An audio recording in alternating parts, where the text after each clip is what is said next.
Hello and welcome to Lore Watch, a roundtable freeform discussion about lore and our favorite video games. I'm your host, Joe Perez, one of several lore-focused folks from Blizzard Watch, and I've got my stupendous co-host with me today, Matt Rossi. How are you doing today, Matt? Trapped in an inevitable whale of future form of failure. Blah blah. The world is really bad. Yeah, I think we all feel that. It's hard not to, right? But we are going to be continuing a conversation that we started with our last Lore Watch. And as such, there is going to be a little bit of a trigger warning associated with this episode. We will be talking about mothers and motherly figures throughout Blizzard's IPs. This includes their treatment and can include some sensitive topics.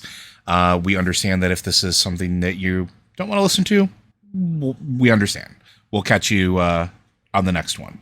But I guess we're going to get started with Blizzard doesn't necessarily have the best track record with female characterization in general. And some of the mother stuff that they've done has always seemed a little bit, some has been very good and some has been very bad. Is there any that are particularly striking that you'd want to talk about up front or bring up first, Matt? Well, there's Adria. We could talk about Adria. Go for it. For those that are at home, who is Adria? Adria is a character from the Diablo series. She pops up in, I think, Diablo 1. Yes. And then she shows up again in Diablo 3.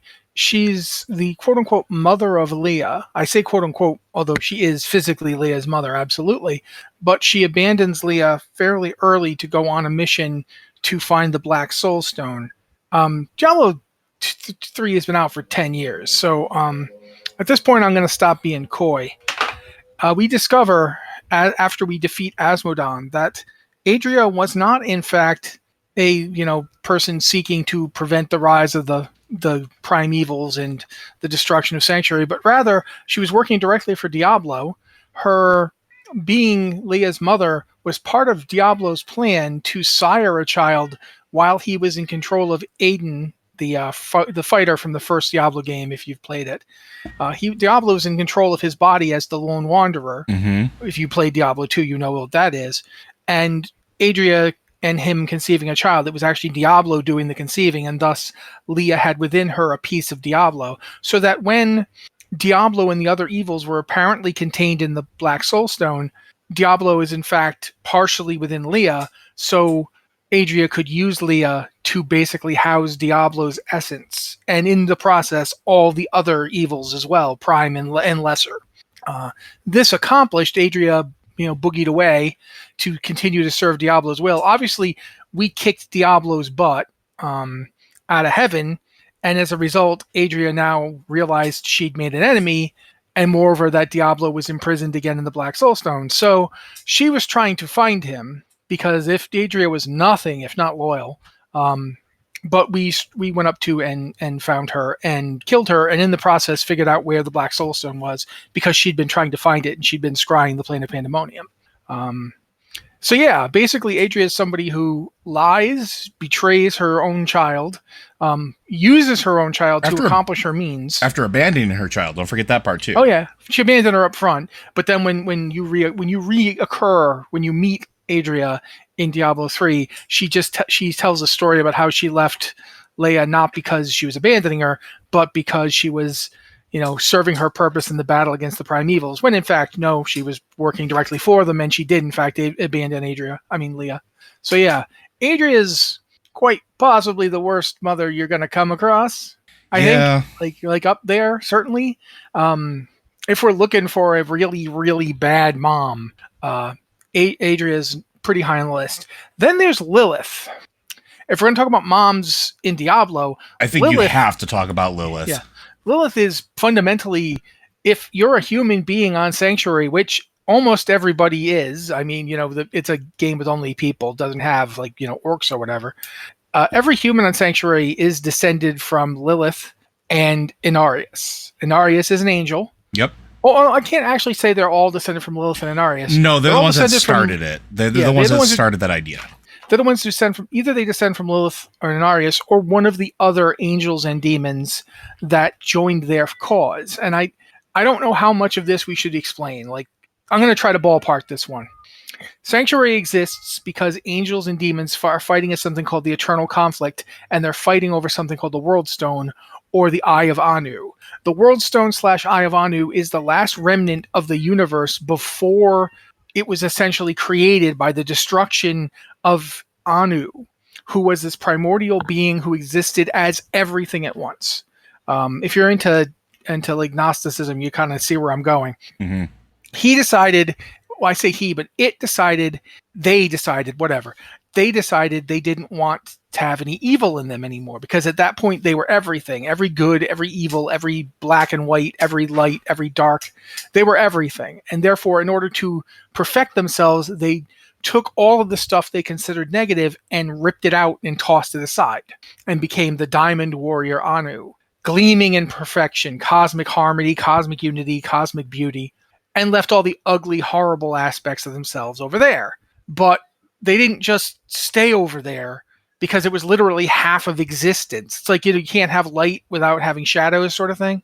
By doing this, they gave that aspect of themselves a personality and a name called Tathamet, and Tathamet was the entire antithesis of Anu. The two of them came together in combat, and the seven-headed dragon being Tathamet died in battle with Anu, who also died. And Tathamet's corpse crashed into what would become the Burning Hells and created them, essentially. And Anu's spine became the Crystal Arch and created heaven around it. The angels and demons of the Diablo setting are born from this moment. But they fought eternally over this one last fragment of the original Anu, the Eye of Anu, the World Stone, this piece of cosmic power that transcended the reality that they were in, that was created from their destruction. They fought constantly over it. The place where it landed was called Pandemonium, and that's the plane that they fought in. Both Inarius and Lilith were highly placed amongst their respective orders. Inarius was, sometimes he's called an archangel, sometimes he's just considered a very powerful and respected angel. He was certainly friends with the archangels, if nothing else. Lilith is the daughter of one of the seven primevals, who are themselves created by the seven heads of Tathamet when it died. Usually she, but it, really. Well, I think... So basically, Tathamet had seven heads. Each of those heads gave birth to one of the evils, one of the aspects of it, like, hate, destruction, terror, all that stuff. It was all those things, and each of them is now one aspect of that grand thing. And all the demons that serve them are like lesser aspects, like bugs that crawl out of the corpse. I think that's a little off like the Lilith path just a tad. Yeah, well, we have to get there. So basically, one of the seven's head was Mephisto. Mephisto had a daughter named Lilith. Lilith was like, this war you're fighting is ridiculous. It's never going to go anywhere. You take someplace for a couple of centuries, then they take it back. Then you take it back. Then they take it back. There's no winning this.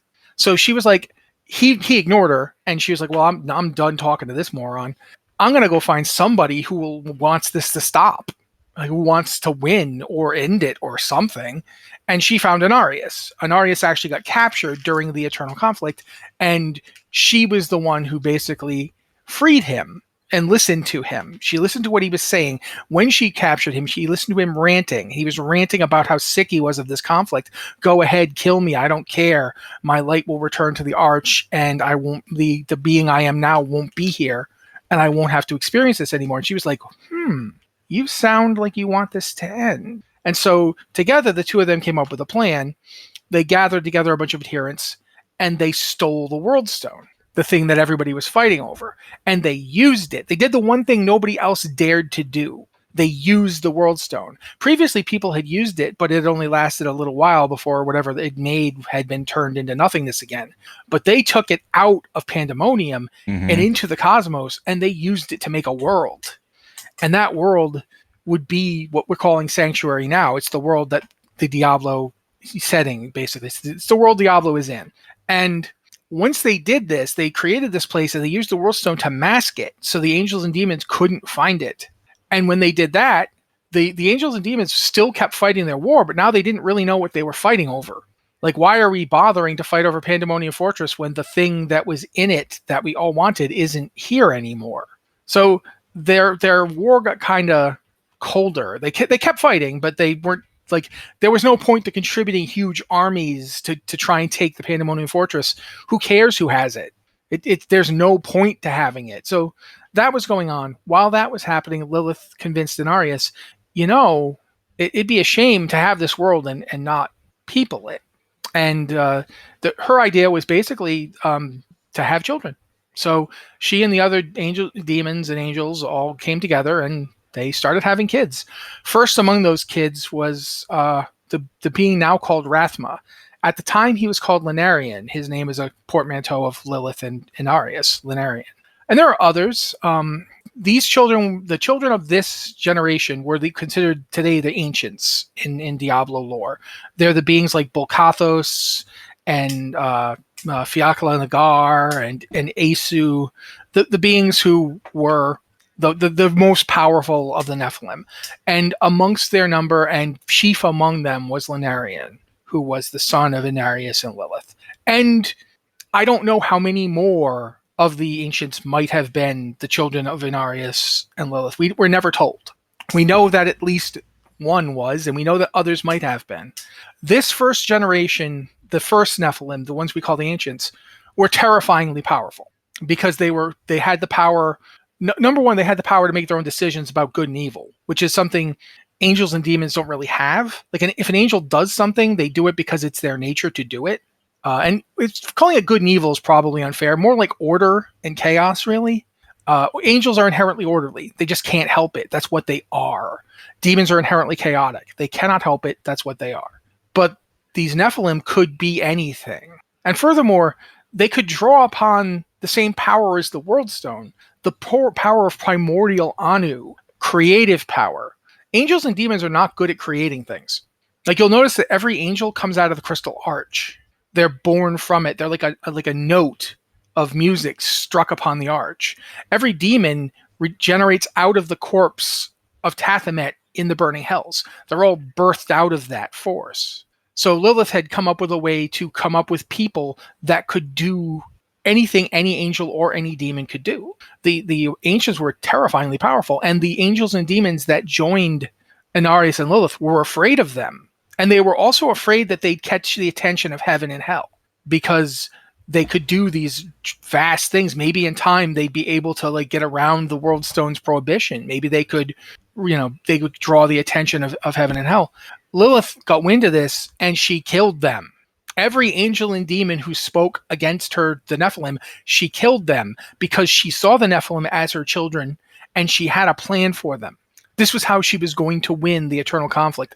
This was how she was going to prove her father wrong with these children.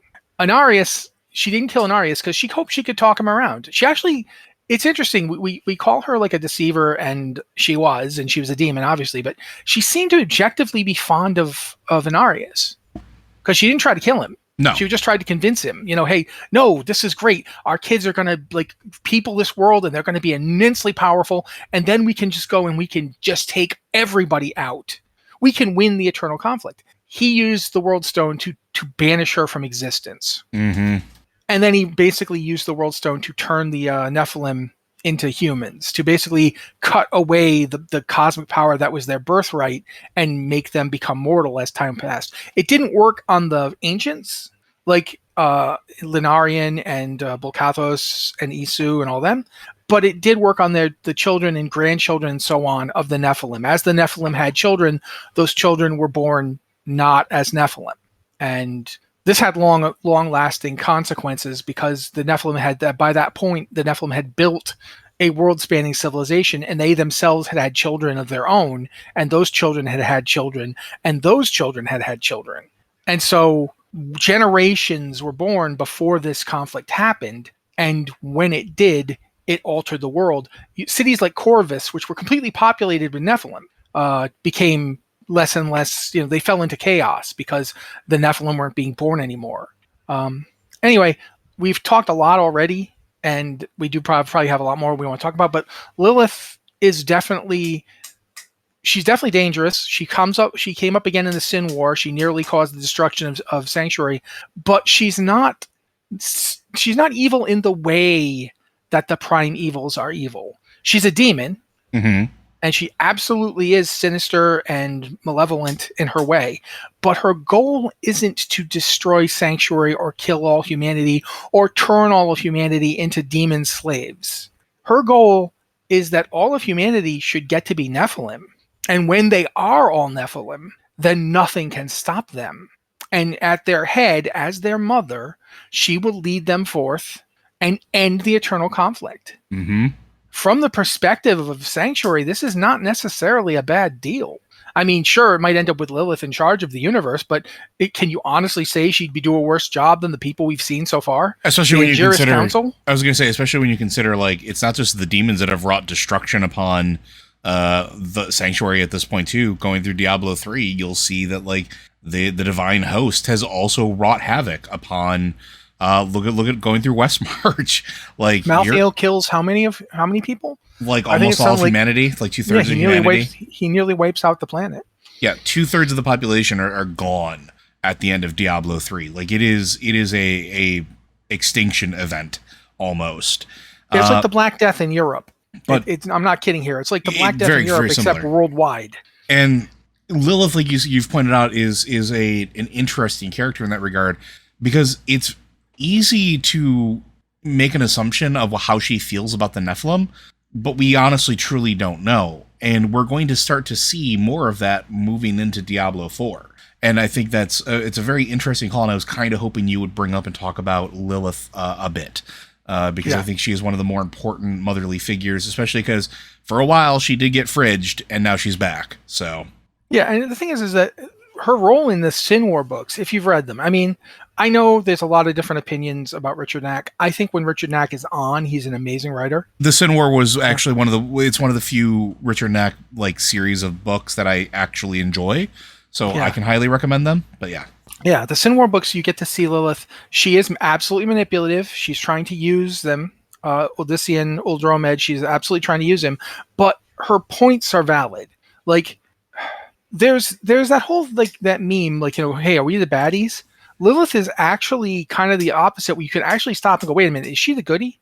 Like, I know that she's got ulterior motives. I know that she's cruel and demonic, but everything she's saying makes perfect sense and has been proved by, when she talks about Inarius didn't rule the world because he wanted power, but did it matter? He still cut off everybody's access to what they truly are. And it comes up over and over again. When they finally found Sanctuary, the Angiris Council voted on whether or not they should just destroy it. And they almost went destroy. They would have tried to kill all of us. It was only Tyrael, basically Malthael abstained. The Fate, I believe it was Imperius voted yay. And Fate, the Fate Archangel, whose name is escaping me, even though she's a Heroes of the Storm character that I used to play, she voted no. And so he thought that Tyrael would vote with him, which would have been fine because that would have been a tie, and the tie would go to the destruction. But Tyrael said no.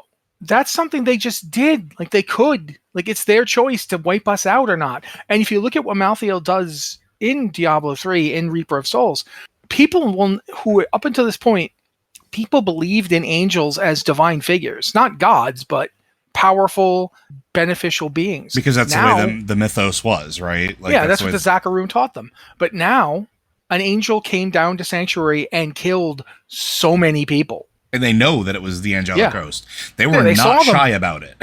Yeah. The angels that were murdering them came right on down and did it. So, yeah. At this point, what does Sanctuary have to believe in? Why wouldn't they turn to Lilith if she arrived? It is interesting to me to think about. And she does, like, even though she had an adversarial relationship with Lenarian/Rathma, there was clearly affection there. He viewed her as his mother. He was loyal to her as his mother, even if he had to stop her as a being causing, like, a war that was going to destroy reality. She still was his mother. So there's a lot to this. I am looking forward to seeing how this is going to play out. I want to see if Inarius shows up. We'll get to see another terrible dad too, from last week. Which we think we think he is, but you should go back and listen to the Diablo episodes we've done. We've talked about that, especially the Diablo 4 reveal. It's about to get real interesting. Family reunion is going to get real weird in Diablo. That's all I have to say about that. Yeah. There are There are other figures we could theoretically talk about, like Queen Isilla, who kind of is more in the breach than the observance as a mother. She certainly isn't evil, like, and she isn't like, crazy like her husband got turned, but she doesn't really get to do anything. She gets her head cut off, and that's all we really know about her. I don't think there's any other. Like I said, Adria's like Leah's mother is Adria. Queen Isilla is Adria's grandmother because she's Aiden's mother. Don't really see too many else that I can think of. Certainly not really of much importance to this story.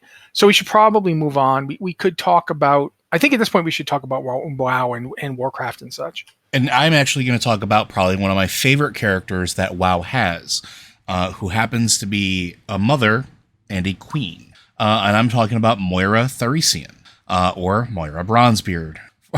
She is probably one of the, in my opinions, one of the best written female characters that WoW has had, just simply because she is, one, she's still around, but two, as you get to learn about her as a person, it's never like mustache twirling villainy. It's always with a purpose behind it. So Moira, if our first introduction to her years and years and years ago in the original days of WoW is where we are sent by King Magni Bronzebeard to go rescue her from the depths of the clutches of the Dark Iron Dwarves. We go and rescue her from Emperor Tharisian by murdering him, only to find out that she wasn't kidnapped. She had chosen to leave the Bronzebeards, leave Ironforge behind, and go to BRD. It was a love story, and nobody thought anything of it at the time, but she also happened to be pregnant with Emperor Tharisian's child. Years later, as she takes over basic rulership of the Dark Iron Clan. Words are hard today, folks. I haven't had nearly enough caffeine. As she takes over basically rulership of the Dark Iron Clan, she is the impetus behind them essentially becoming what they are now, becoming a dwarven society again, not just a bunch of outcasts that serve an elemental lord. There is still strife there, but she is a character of strength who is trying to push them forward. There is what we could talk about with her plan to essentially take control of Ironforge after her father was turned to crystal, where she rolls up with a whole bunch of Dark Irons because she has the claim to the throne. But she's not doing it just for her. She's doing it for her son, who at this point is the heir of two of the three clans of dwarves that have been split and fractured for generations. She essentially is doing everything she can to reunite the dwarves under a single structure. And she's doing it because she wants her child to inherit not a fractured lifestyle. I actually really like that. I like the way her character is portrayed. I like the fact that her character is intelligent, is a statescrafts person as well. And even in their interactions, like I'm trying to think of it was in the Shattering, I believe it was, right? Where we have that interaction with, I want to say it was her and when Anduin was sort of trapped in Ironforge. Is that right? Is that the right book? I can't remember. I think so. Yeah. But it was never you're going to do this and ha ha ha. And it was always, look, it's unfortunate that you're here. I'm going to make sure you're well taken care of, but I am going to use you as leverage with your father because I cannot. I don't want him coming up and killing me, so here you are. Yeah, exactly. Your father is going to come, and he is going to try to kill me because I have essentially abducted you, and I have allowed nobody in or out of Ironforge while we settle this internally, but I am going to use you for leverage so that I can live. And that's exactly what happens. But even in that moment, when face-to-face with Varian, she doesn't back down. She's not a person to cow before him. And she was ready to accept, like, if he was going to kill her, she was going to take it. And it was Anduin that steps up and says, no, let's do this a different way. And then the Council of Three Hammers is forged again, where representatives from all three of the dwarven clans, including Moira, are now present to dictate the future of dwarven, basically, society. And again, throughout all of this, throughout all the interactions we see that she is just a person trying to do right by her family in a way that wasn't done for her. She grew up with a very tenuous relationship with her father for a while, At He was first, distant. He didn't really view her as an heir. it got at first he loved he loved her, he doted on her, and everything was fine. But it was when Emir, his wife, died that gap became more and more and more. He was more about making sure that the kingdom was being run, and drove himself into work and whatever war was going on at the time, and making sure that he was participating in that with the alliance versus taking care of his daughter, which is why she ran away and he thought she was kidnapped. He never talked with her. He didn't understand where she was. And we see this, and this could be a throwback to, last week's episode as well as, your old dad award. It isn't until he comes back as the crystalline entity that he is now that they even have a talk about that. And it isn't until then that he says the words, "I'm proud of you," to her.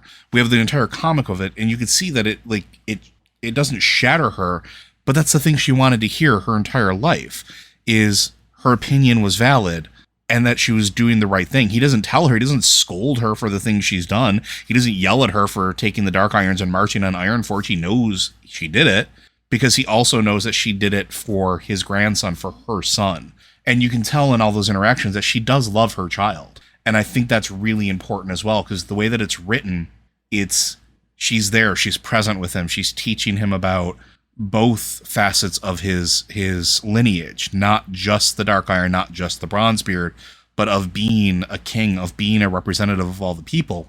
And she's also not a slouch. There's a scenario in Pandaria where I believe it's Pandaria, it might have been End of Cataclysm. No, the scenario was made during Pandaria. Yes. It was set in like the Dwarven starting area at Dunmorrow. Yes. But you get to see her going to war essentially on behalf of the Alliance, on behalf of the dwarves, where she is wielding incredible power in defense of Ironforge against frost trolls. And you look back at that and you're like, wow, she probably could have taken Varian. She probably could have brought Ironforge to its knees. She's a very powerful sorceress. I don't know if I'm going to dispute you here. She's not a sorceress. Sorry. Go ahead. She's a priestess. Okay, she's a priestess. She's a very powerful priestess. In fact, if you ever the fight you were talking about when you go in to get her, if you go in to get her the first time you ever do on a character, she's there healing. That's right. Yep. That's why he's such a beast, because she is literally just dropping healing spells on him, and it's like, oh my god, somebody like sheep her or something, because we don't want to fail the quest. So I remember like so many mages would just be like, oh, I guess I'm on sheep duty. Just have to keep sheeping Moira. Like, oh god, she's out again. Sheep Moira. So yeah, Moira, I don't know if she could have taken Varian, because Varian was very good at killing people. But Moira is not to be trifled with. She's not weak. She's not weak at all. Not just emotionally. Moira can house you. She can F you up. So yeah, I do think you got a valid point there. And I think that's really what I wanted to point out, is of all the characters that they've had, she hasn't really had, for lack of a better term, a broken moment. And we've talked about this in the past, where there's been several prominent figures, Jaina as an example, where some things don't make sense, where the character is just fundamentally broken for no good reason, or it's all tied up in the relationship with who they're with at that particular point in time, and it gets a little weird and it gets a little fuzzy. With Moira, that's not the case. She knows who she is. She knows what she wanted. She is a very well-defined character. And even when there's an uprising internally with the Dark Irons, because there is a subsect that wants to bring back Ragnaros, they're the cult of Flame, I think it is. Where they're Twilight's Hammer Bros. They're Twilight's Hammers Bros, basically. But they want to bring him back and summon him back.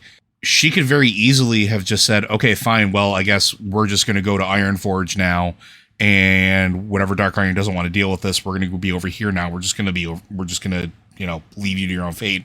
No, she actively participates in stamping that out and making sure that, because this is part of your quest when you start as a Dark Iron Dwarf, is finding and eliminating the priest that is heading up this cult, to make sure that, Dark Irons aren't going to fall back under the sway of it. She's not abandoning them. She's not saying, well, I'm a Bronzebeard again. No, she's keeping that legacy. Yeah, not together. only is she currently the reigning monarch on the Dark Iron throne, because her son cannot, he's a child. So she's ruling as his regent. Not only is she the widow of the previous emperor, but she has decided that she is going to, this is not just because it's her son's legacy, because they are her people. Mm-hmm. And that's something I think is interesting about Moira as a character, is that she never has just one reason for doing anything. No. Moira is absolutely her father's child. Like, a really great example of that. Sorry, like, just to bring this up real quick, something that people don't talk about is at the end of Pandaria, there's a whole thing with this short novella called The Jade Hunters, and Moira, with other members of the particular council there, made sure that they were blackmailing Fendrig Redbeard, Fenella Darkvine, and Carrick Irongrim to make a team to rebuild the Jade Serpent statue. She didn't have to do that. She didn't have to make sure that it was getting done, but she still did it like that. And she did it by any means necessary. Yeah. I mean, Moira is a complicated character, but she's not a two-dimensional villain, nor is she necessarily your best friend. Mm-hmm. Moira does things for her own reasons, and she always has more than one reason before she takes action. So yeah, it is a fascinating character. I would like to see her and Anduin interact more. They both kind of have similar circumstances. They could actually probably have quite a bit to talk about. You kind of see that in the book, that they did have quite a bit to talk about. Yep. That they were actually talking to each other. In time, they might actually become friendly. I mean, as friendly as anybody gets with Moira. And that's an interesting point, because I think she could offer. And here's a weird thing that it may sound weird. She could offer some of that advice and some of that perspective to Anduin in a way that nobody else can. She lost her father her father's alive, quote unquote, but he's not there. He for all intents and purposes may just be dead still. And you get that at the end of that comic. You get that at the end of I think it's like Birthright or something like that. I can't remember the name of the comic. But it's like, even though she had that touching moment with him, her life is not modeled with him in it. And she had to find her way forward without her father. Anduin is in that exact same position. And nobody else, aside from maybe Jaina, would give him the time of day. But Jaina's got other things that she's got in her mind. I think Moira would offer that unique perspective. I would love to see the two of them talk. I would love to see her walk into the Shadowlands and be like, what are you doing? Get back. You got a throne to take care of. Like, why are you here? Like, I understand. Like, it sucks. I get it. Trust me. We could talk about this, but you got work to do, because that's the type of person she is. And I think it would be good. Yeah, I can see that. All right. What about you? What next character would you like to talk about? I mean, it's interesting to talk about, because a lot of the prominent female characters are not mothers. Mm-hmm. So, I mean, or motherly figures. They don't necessarily have to have children, but they can be like. But I like to try and focus it as much as I can on people who are actually mothers. I mean, there's Alexstrasza, who you kind of have to, not just as a mother to numerous offspring. I mean, we've seen a couple of them, and she's tended to outlive them, which is pretty heartbreaking for a mother.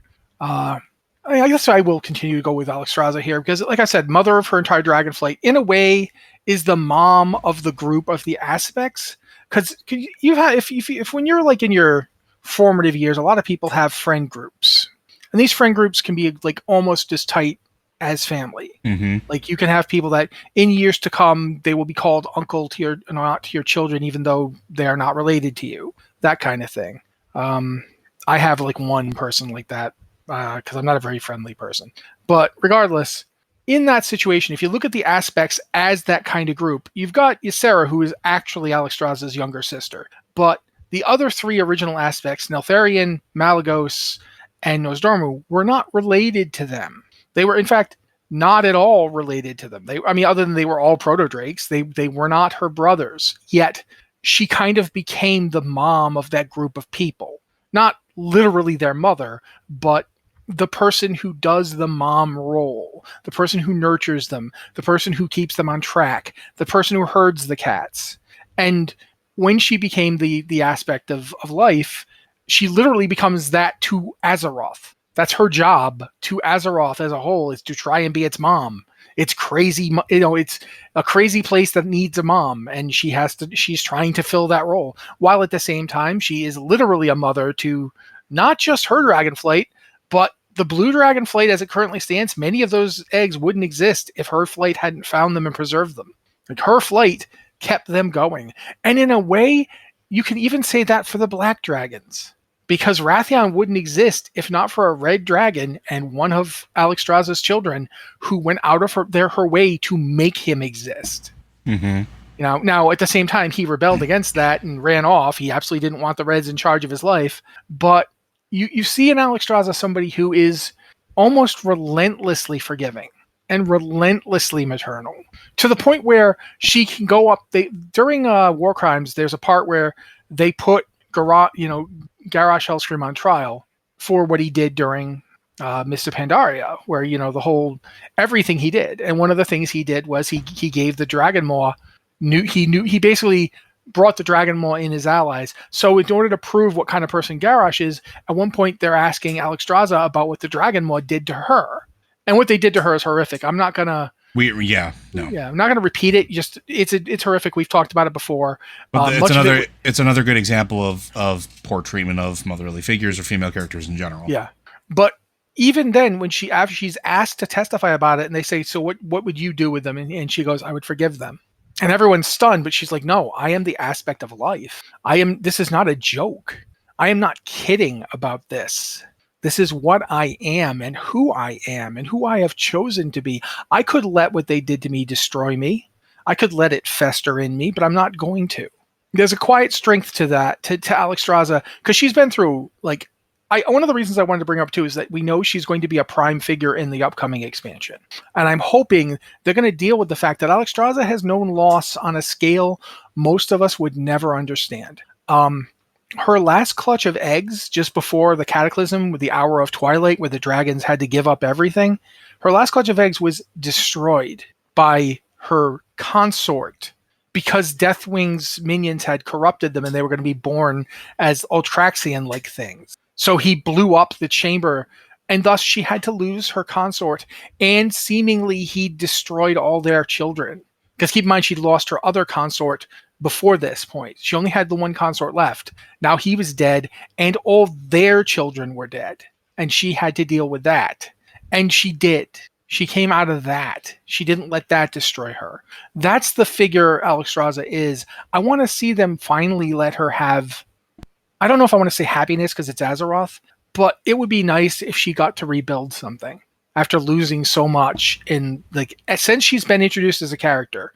Alexstrasza has basically just lost everything constantly. So that's one of the things I would like to see them, whatever they're doing in this expansion. And we know they're doing something with her. I mean, she's on the freaking box for all intents and purposes.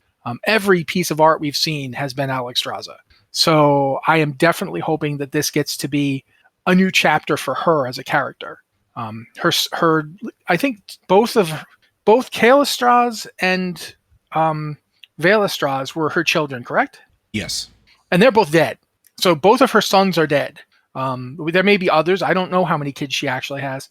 In a way, the entire Dragonflight is her kids and grandkids and so forth. But yeah, I definitely think that after all the suffering that they've put Alexstrasza through, it's time for her to get to be happy in some fashion. If it's nothing else than the rebuilder of the Dragon Society and the person who gets to be the dragon who gets to be there when the dragons come back, when the dragons get to reclaim something. I want her to get to be there for it. Because you think about it, at this point, who's she got left? Nosdormu? Of her original 5, she's got Nosdormu, who is not exactly easy to get along with. Nope. Because he's constantly talking about how he's going to go crazy and destroy the world. It's like, yeah, great. I just wanted to know how you were doing. Thanks, bro. That's great. So yeah, I don't know. Another one that I want to talk about that I think is probably extremely important and is interesting with the way that they've changed the story of the character over the years or fleshed it out a little bit. And that's going to be Aegwynn. So this is the mother of Medivh, who, without her existence, the entire story of Warcraft would not have existed. She served as what was recognized as the most powerful guardian of Tristfall, served in this position for over 1,000 years. She also at one point was Jaina Proudmoore's Chamberlain, which most people forget about. She was just an incredibly powerful mage who also battled the Avatar of Sargeras.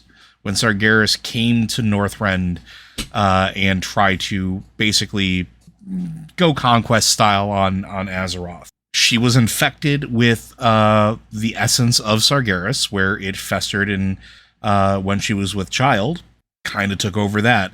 It influenced a lot of what she did, influenced a lot of her sort of before Medivh was born, like just kind of how she interacted with things, taking the power, keeping the power, taking it away from the council, making sure that it would transfer to her son, which was completely against the traditions of the Guardians of Tirisfal. But again, if she had not done that, the Dark Portal never would have opened. Had she not been there, she never would have advised Jaina at some of the most pivotal moments of her life in Theramore. She's an incredibly important character that we got to see just little glimpses of when Legion came, because whose image was it that we saw in the Temple of Elune when we went to go beat up essentially the Avatar Sargeras again, when we were trying to stop the Legion from invading? It was her.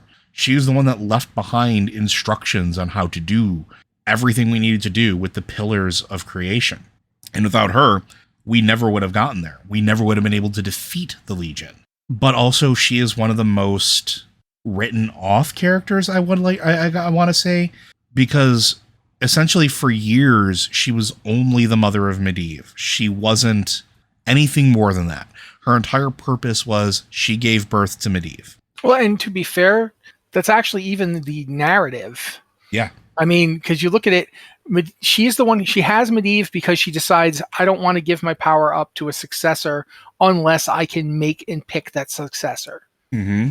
Because she doesn't trust the Council of Tirisfal. She's seen them in her 1,000 years as Guardian. She'd seen them too many times do things she didn't agree with. So she was going to do it her way. And on the one hand, it's a strong choice. It's a choice that somebody, who isn't being pushed around by other people makes. But on the other hand, her big moment, her big declaration of her independence is to have a kid. It's like she could have just said, screw it, I'm gonna pick somebody else to train. She didn't have to do that level of it. Now, it's entirely possible that the reason she did that was because she already had Sargeras inside her.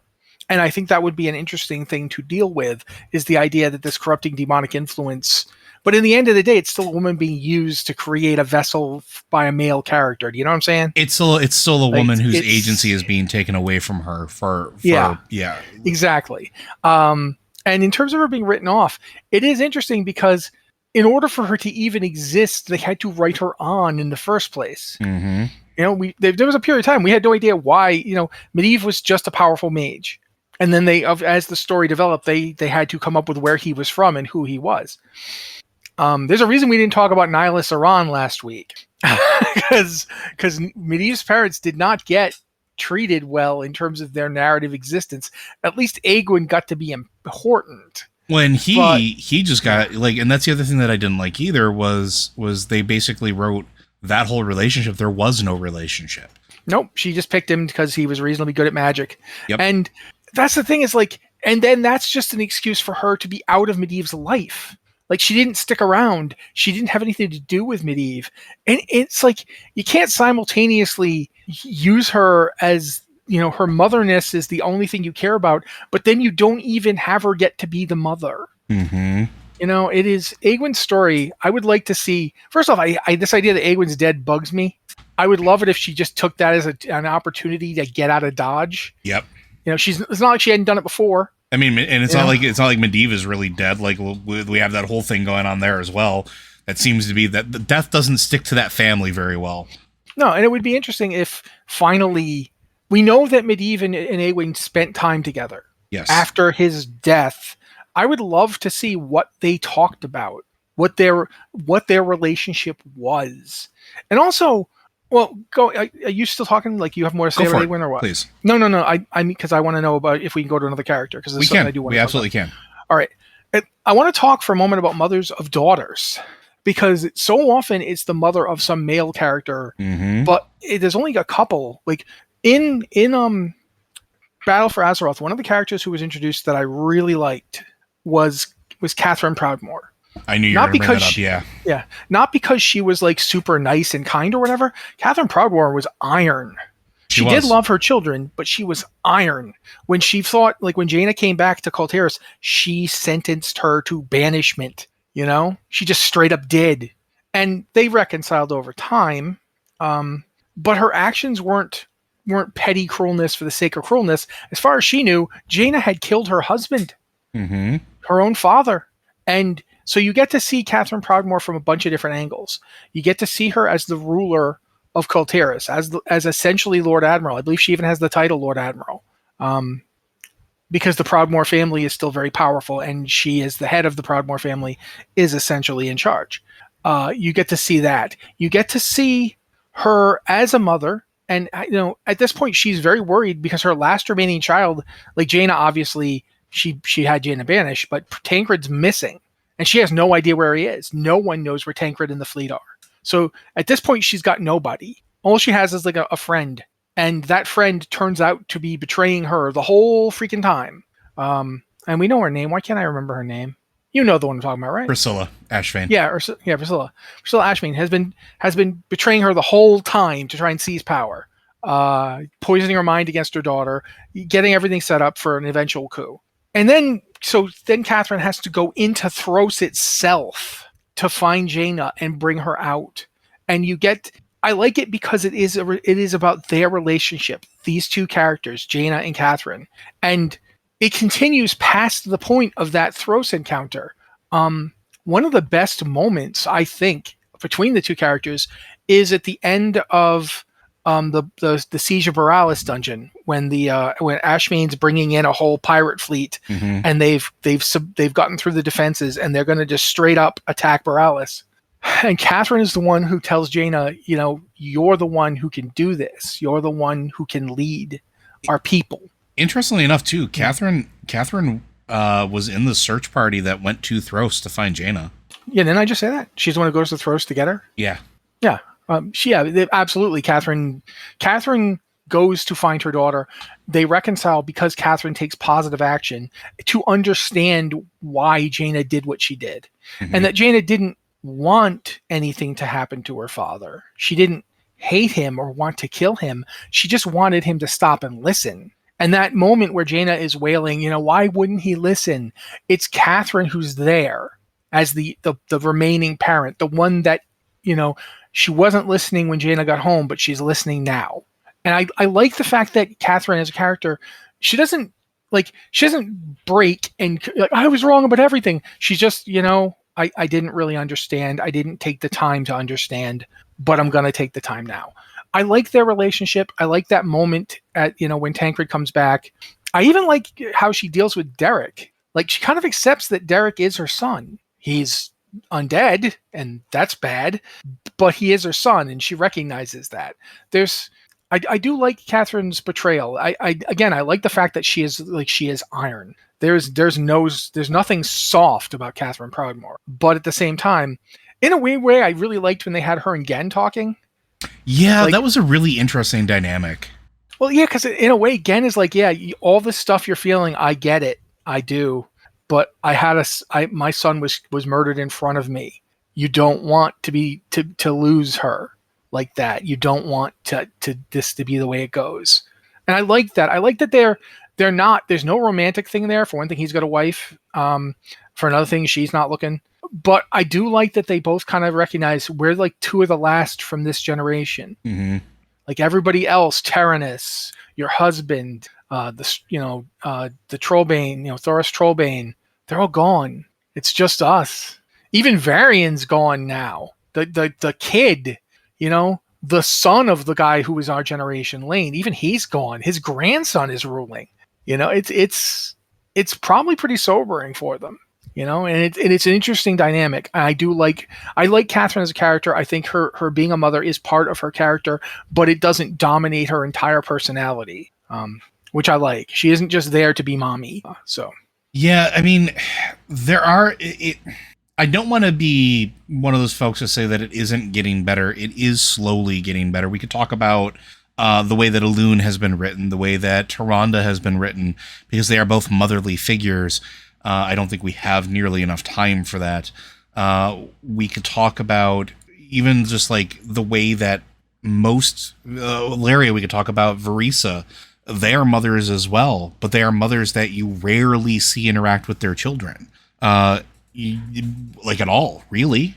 They've also gone through immeasurable trauma that really doesn't get resolved. Not really. Like, the most we've seen of them is at the end of this expansion, where they're there to see the sentencing of their sister, but we don't see them interact with their children at all. In fact, like in Verisa's case, what have her children been doing? When's the last time we actually saw them? We saw twins in Legion that weren't them, but could have been if they had written it differently. It's almost like those aspects of them are kind of erased. Valeria and Turelian's son is in Outland still. He's a paladin. Don't really get any interaction with them. We got it during Battle for Azeroth in a nightmare sequence. And that was really it. Mm-hmm. Like, there's a lot of that's what I mean when I say like they have a nasty tendency of writing mothers poorly. Is, for lack of a better term, most mothers don't get to actually be mothers in Warcraft. And it sounds like a weird thing to say, but think about it. Anduin's mother, dead. Varian's mother, where'd she go? Well, she's dead, probably, but we have no idea. Even if she's not, because we were told that she was taken out of Stormwind. But we don't know what happened. Yeah, we have no idea what happened to her after that. And that's annoying because she was Anduin Lothar's sister. Yeah. I want to know where she went. I mean, granted, she'd be pretty freaking old by now. She'd be gen old. But then again, in the Warcraft setting, gen old clearly means you can still kill people. So. Oh yeah, but that's what I mean. Like they're written off. They are oftentimes used as specific vehicles to either advance a story, have a tragic event happen to them, and then they no longer are important and are thrown away, or they never get to be a parent. They're just there to be a traumatic event for that child, to be a formative thing. And like Tiffin Rin is a really. I was just going to say that, yeah. Like, go ahead, talk about that for a couple minutes if you want. Well, what's there to say? I mean, she literally exists to give birth to Anduin and then get killed by a rock. Yeah. In a riot, possibly because a dragon wanted her dead.